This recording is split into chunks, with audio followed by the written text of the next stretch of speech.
Hello friends, welcome to my channel. आज हम लोग छत्तीसगढ़ पंचायती राज अधिनियम 1993 की लेक्चर सीरीज़ को कंटिन्यू करेंगे। आप लोग अपने साथ ये बेयर एक्ट को ज़रूर रखिएगा और इम्पोर्टेंट धारा को टिक करते चलिएगा। इस वीडियो लेक्चर सीरीज़ में ना हम लोग आज ओवरव्यू वाला जो पार्ट है धारा का वो कंप्लीट करेंगे और फिर नेक्स्ट वीडियो लेक्चर सीरीज़ में हम लोग एक एक धारा को डिटेल में पढ़ेंगे। और ओवरव्यू वाला पार्ट आप लोग कंप्लीट कर लेंगे ना, तो जब डिटेल में पढ़ेंगे ना तो आपको कोई चीज़ नई नहीं लगेगी। जैसे एक होता है ना, समुद्र में उतरने से पहले उसकी गहराई नाप लेनी चाहिए। सिमिलरली अगर आप पूरी धारा का ओवरव्यू ले लेंगे तो आपके लिए बहुत इजी रहेगा डिटेल स्टडी करना। तो चलिए जल्दी से स्टार्ट करते हैं। इसके पिछले वाले लेक्चर सीरीज़ में हम लोग धारा नंबर 73 तक कवर कर लिए थे। आज हम लोग चैप्टर नंबर 9 से स्टार्ट करेंगे। चैप्टर नंबर 9 का टाइटल क्या है? Taxation and recovery of claim, कराधान और दावों की वसूली। और ये वाले जो चैप्टर है ना, इसमें सिर्फ आपको 2 धारा याद रखनी है। वो भी इसलिए क्योंकि ये जो दोनों धारा है ना वो अनुसूची मतलब शेड्यूल, छत्तीसगढ़ पंचायती राज अधिनियम में जो शेड्यूल है ना उससे रिलेटेड है। तो अब सीधा धारा नंबर 77 में आ जाइए। इसमें क्या दिया हुआ है? अदर टैक्सेस या अन्य कर दिया हुआ है। अब इसमें जो टैक्सेस है ना वो 2 पार्ट में डिवाइडेड है। धारा नंबर 77 के सब क्लॉज 1 में अनिवार्य कर दिया हुआ है, मतलब कंपलसरी टैक्स दिया हुआ है, और इसकी जो लिस्ट है ना वो शेड्यूल 1 में दी हुई है। और 77 के सब क्लॉज 2 में वैकल्पिक कर दिया है, और इसकी जो लिस्ट है ना वो शेड्यूल 2 में दी हुई है। इसीलिए ये वाला आर्टिकल हमें ध्यान में रखना है। तो चलिए आगे बढ़ते हैं। इसके बाद जो नेक्स्ट आर्टिकल हमारे लिए इम्पोर्टेंट है ना वो आर्टिकल नंबर 80 इम्पोर्टेंट है। ये भी शेड्यूल से रिलेटेड है। तो धारा नंबर 80 में क्या दिया हुआ है? Lease of market fee etcetera, मतलब बाजार फीस आदि का ठेके पर दिए जाना। तो इसमें बेसिकली ये है कि जो टैक्स वसूल करने के लिए ना पंचायत जो है वो ठेके पे दे सकती है या तो फिर टेंडर इशू कर सकती है। और ये हमारे जो छत्तीसगढ़ पंचायती राज अधिनियम की शेड्यूल 3 में दिया हुआ है। उसके बाद ना ये पूरा पार्ट आप लोग स्किप कर सकते हैं, ये एग्ज़ाम पॉइंट ऑफ व्यू से इम्पोर्टेंट नहीं है। सीधा हम लोग चैप्टर नंबर 10 में आ जाते हैं। चैप्टर नंबर 10 का टाइटल क्या है? कंट्रोल, नियंत्रण। इसमें 84 वाली धारा आप लोग कर सकते हैं। इसमें क्या दिया हुआ है? Inspection of work of panchayat, panchayat के कार्यों का निरीक्षण। तो इसमें बेसिकली ये है कि स्टेट गवर्नमेंट जो है वो अपने ऑफिसर्स के थ्रू पंचायत के जो कार्य है उसका निरीक्षण करा सकती है। तो बस इसमें टाइटल ही इम्पोर्टेंट है, डिटेल इसमें इम्पोर्टेंट नहीं, बस धारा नंबर याद होना चाहिए। उसके बाद नेक्स्ट जो धारा है वो इम्पोर्टेंट है, धारा नंबर 87 आप लोग टिक कर लीजिएगा। धारा नंबर 87 में power of state government to dissolve panchayat for default abuse of power etcetera, मतलब व्यतिक्रमण, शक्तियों के दुरुपयोग आदि के लिए पंचायतों को विघटित करने की राज्य सरकार की शक्ति। तो देखिए जो नॉर्मल टेन्योर होता है ना पंचायत का वो 5 इयर्स का होता है, लेकिन अगर वो अपने पावर का दुरुपयोग या मिसयूज़ कर रहे हैं तो स्टेट गवर्नमेंट उसको बिफोर 5 इयर्स मतलब 5 साल ख़त्म होने से पहले विघटित कर सकती है। तो यही पावर इसमें दिया हुआ है। फिर नेक्स्ट धारा में चलते हैं। नेक्स्ट धारा नंबर 88 है। इसमें क्या दिया हुआ है? Inquiry into affairs of panchayat, मतलब पंचायत के कार्यकलापों की जांच। तो इसमें ये है कि अगर स्टेट गवर्नमेंट को इन्फॉर्मेशन मिलती है कि पंचायत घपला कर रही है तो उनके ऊपर इंक्वायरी स्टेट गवर्नमेंट करवा सकती है। फिर नेक्स्ट आर्टिकल में हम लोग आते हैं। नेक्स्ट आर्टिकल 89 है। इसमें liability of panch etcetera for misappropriation, मतलब हानि दुरुपयोजन के लिए पंचों आदि का दायित्व। इसमें ये है ना कि जैसे पंचायत के पैसे का अगर लॉस हुआ है या अपने स्वार्थ के लिए उसने वो काम किया है तो उनको क्या सज़ा मिलेगी, बेसिकली यही दिया हुआ है इसमें। फिर नेक्स्ट धारा में आते हैं, धारा नंबर 90। ये ज़्यादा इम्पोर्टेंट है क्योंकि ये आ भी चुका है हमारे CGPSC में।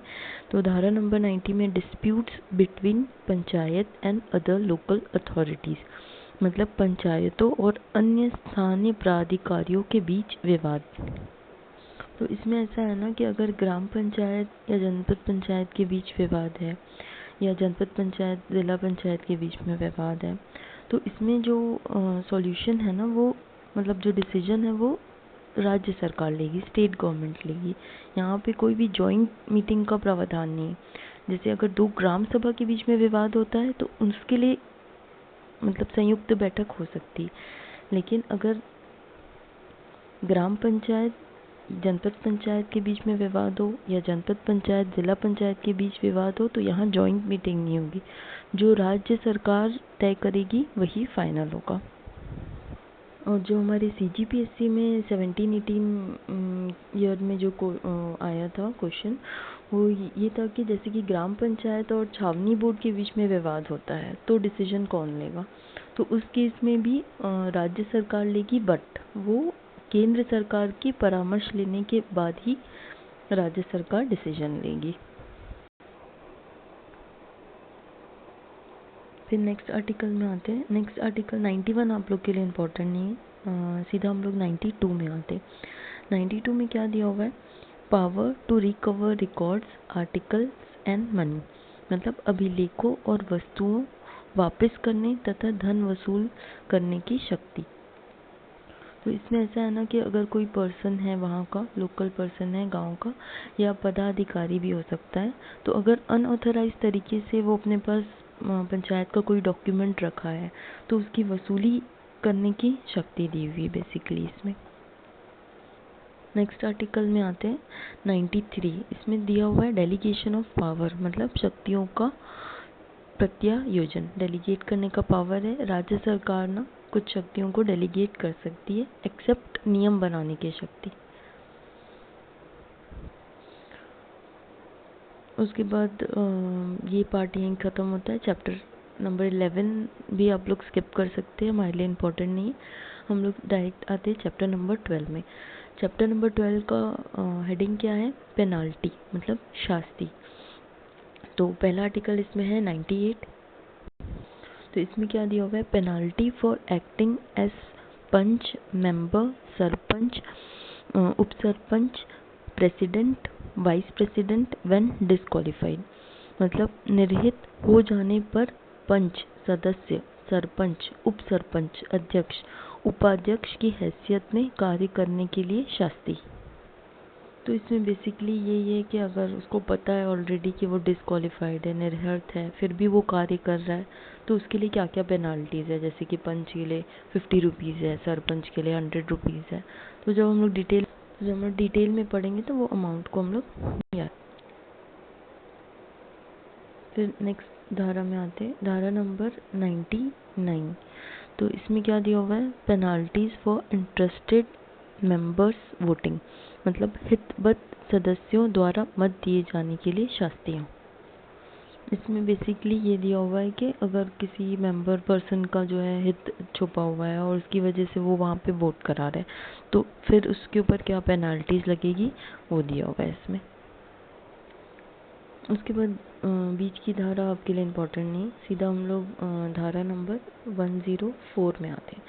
104 में क्या दिया हुआ है, penalty for not giving information और गिविंग फॉल्स इंफॉर्मेशन, मतलब जानकारी ना देने या मिथ्या जानकारी देने के लिए शास्ति।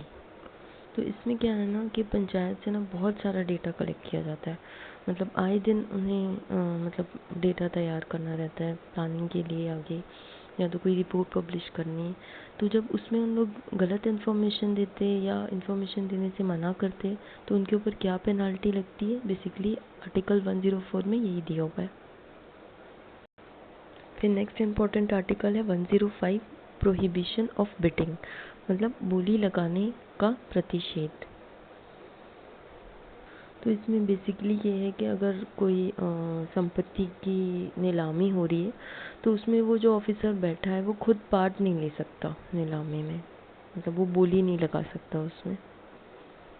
फिर नेक्स्ट आर्टिकल है 106 procedure to make good the damage to any panchayat, मतलब किसी भी पंचायत को नुकसान की प्रतिपूर्ति किए जाने की प्रक्रिया। तो इसमें ऐसा है ना कि अगर कोई मतलब जुर्माना नहीं दिया है या गवर्नमेंट प्रॉपर्टी को नुकसान किया है तो उसकी प्रतिपूर्ति कैसे की जाएगी वो दिया हुआ है इसमें। फिर उसके बाद नेक्स्ट जो इम्पोर्टेंट आर्टिकल है वो चैप्टर नंबर 13 में डायरेक्ट आप लोग आ जाइए, आर्टिकल नंबर 122 इम्पोर्टेंट है। इसमें 121 भी देख सकते हैं क्योंकि 122 से लिंक्ड है। तो 121 में क्या दिया हुआ है, bar to interference by court in electoral matter, मतलब निर्वाचन मामलों में न्यायपालिका द्वारा हस्तक्षेप का वर्जन। और नेक्स्ट आर्टिकल हमारा 122 है इलेक्शन पिटीशन, मतलब निर्वाचन याचिका। तो इसमें बेसिकली वही है कि अगर आपको रिजल्ट को चैलेंज करना है कोई कैंडिडेट को तो वो याचिका पेश करके ही कर सकता है। फिर next important article article 125 important है। इसमें क्या दिया हुआ है, change of headquarter of gram panchayat division, amalgamation and alteration और पंचायत एरिया, मतलब ग्राम पंचायत के मुख्यालय का बदला जाना, ग्राम सभा का विभाजन, समामेलन तथा परिवर्तन। इसमें जो पावर होता है वो गवर्नर के पास ही होता है, बट गवर्नर जो है ना वहाँ के लोकल रेसिडेंट से पहले राय लेता है और उसके बाद चेंजेस करता है। फिर नेक्स्ट है डिसएस्टेब्लिशमेंट ऑफ विलेज या ग्राम का विस्थापना, डिसएस्टेब्लिशमेंट। इसमें अगर स्टेट गवर्नमेंट का कोई प्लांट लगा रही है या कोई डैम बना रही है तो वहाँ से लोकल रेसिडेंट को उन लोग रीलोकेट करते हैं, बट इसमें भी यही है कि वहाँ के लोगों से राय ली जाएगी पहले। फिर नेक्स्ट है 127 में alteration in limits of blocks and जिला पंचायत, खंड तथा जिला पंचायत की सीमाओं में परिवर्तन। तो इसमें भी जो करता है वो गवर्नर ही इसमें भी करता है। फिर नेक्स्ट हम लोग आते हैं चैप्टर नंबर 14 में, और इसमें एक ही आर्टिकल है और ये CGPSC में आ चुका है ये आर्टिकल। तो इसमें क्या दिया हुआ है, ऑडिट है, इसका टाइटल ऑडिट है और इसका जो धारा है वो भी 129 में ऑडिट ऑफ पंचायत है, पंचायतों का परीक्षा। फिर लास्ट जो चैप्टर है हमारा वो चैप्टर नंबर 14A है और इसमें क्या दिया हुआ है, special provision for panchayat in scheduled area, अनुसूचित क्षेत्र में पंचायतों के लिए विशिष्ट उपबंध। तो ये कहाँ से स्टार्ट होता है, 129A से स्टार्ट होता है, मतलब ध्यान रखिएगा 129 अगर बोलेगा तो वो ऑडिट है और 129A से शेड्यूल्ड एरिया के प्रोविज़न स्टार्ट होते हैं। तो वही इसमें भी स्टार्टिंग में 129A में क्या दिया हुआ है, डेफिनेशंस दी हुई है। इसमें इंपॉर्टेंट डेफिनेशंस को हम लोग कवर कर लेंगे, जैसे ग्राम है, ग्राम सभा है, ये सब हम लोग कवर कर लेंगे। फिर 129B में क्या है, कॉन्स्टिट्यूशन ऑफ विलेज एंड ग्राम सभा, मतलब ग्राम और ग्राम सभा का गठन। तो थोड़ा सा डिफरेंस रहता है, मतलब नॉर्मल एरिया में और शेड्यूल्ड एरिया में, तो वो हम लोग डिटेल में देख लेंगे। फिर नेक्स्ट दिया 129C power and functions of gram sabha, मतलब इसमें जो नॉर्मल पावर के साथ कुछ एक्स्ट्रा पावर ग्राम सभा को यहाँ दिया जाता है। फिर नेक्स्ट क्या है, 129D है। 129D में क्या है, फंक्शंस ऑफ ग्राम पंचायत है, मतलब ग्राम पंचायत के कृत्य है। 129E में रिजर्वेशन ऑफ सीट्स है, स्थानों का आरक्षण है। और 129F में क्या है, पावर्स ऑफ जनपद एंड जिला पंचायत, मतलब जनपद और जिला पंचायत की शक्तियाँ हैं। चैप्टर नंबर 15 को आप लोग पूरा स्किप कर सकते हैं, इसमें कुछ इंपॉर्टेंट नहीं है। उसके बाद नेक्स्ट जो है वो शेड्यूल दिया हुआ है। तो शेड्यूल नंबर 1 हम लोग देख चुके हैं, फिर भी रिकॉल कर लेते हैं एक बार। शेड्यूल नंबर 1 में क्या था कि जो धारा नंबर 77 का सब क्लॉज 1 था जिसमें उन लोग के पास अनिवार्य कर था, उसकी लिस्ट दी हुई है। शेड्यूल नंबर 2 में जो वैकल्पिक कर है उसका लिस्ट दिया हुआ है। फिर उसके बाद शेड्यूल नंबर 3 में इसमें जो टैक्स वसूल करने के लिए वो ठेके पे दे सकती है, टेंडर इशू कर सकती है, वो दिया हुआ है। और शेड्यूल नंबर 4 इम्पॉर्टेंट है, मतलब चारों ही इम्पॉर्टेंट है, मैचिंग के लिए आ चुका है CGPSC में। तो शेड्यूल नंबर 4 में ना 29 जो लिस्ट है जिसपे पंचायत फंक्शन कर सकती है, तो वो दिया हुआ है। तो इसी के साथ हम लोग पूरी धारा का ओवरव्यू ले चुके हैं। अब नेक्स्ट वीडियो लेक्चर में हम लोग डिटेल में एक एक धारा को स्टडी करेंगे। और बेयर एक्ट के साथ अगर आप पढ़ लिए ना तो आपका एक भी क्वेश्चन कोई भी एग्ज़ाम में छूटेगा नहीं। और ऐसा नहीं कि बेयर एक्ट से हम लोग पढ़ रहे तो पूरा A to Z पढ़ेंगे, मतलब जो इम्पोर्टेंट धारा है जो पूछी जा सकती है वही, एकदम इमोशनल होके नहीं कि बेयर एक्ट को पूरा ही एक एक लाइन टू लाइन पढ़ना है, हमें अपने काम की चीज़ें इसमें से निकाल लेनी है।